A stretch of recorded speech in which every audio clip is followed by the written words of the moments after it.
Raġel ta' 43 sena mit-Togo li joqgħod bir-Żebbuġa qed jinżamm arrestat wara li prova jaħrab mill-pulizija meta allegatament kien fil-possess ta' droga. Skont stqarrija tal-pulizija kien il-ġimgħa fil-għaxija f'xi 9:15 meta waqt li kienu qed iwettqu ronda l-Pulizija tar-Rapid Intervention Unit fl-akwati ta' triq is-Sajjieda il-Marsa innutaw żewġ persuni jaġixxu b'mod suspettuż. Malli l-pulizija avviċinawhom, wieħed mill-irġiel waddab fl-art borża tal-plastik u ħarbu f'direzzjonijiet differenti.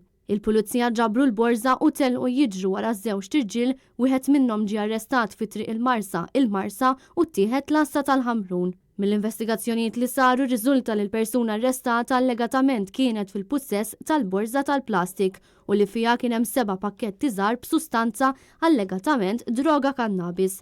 Fil-possess tiegħu nstab ukoll pakketti bid-droga suspettata kokaina. Ir-raġel tinżamm arrestat fil-lokab fil-kwartieri ġenerali tal-Pulizija fil-Florjana waqt li għaddejja tfittxija għal persuna l-oħra.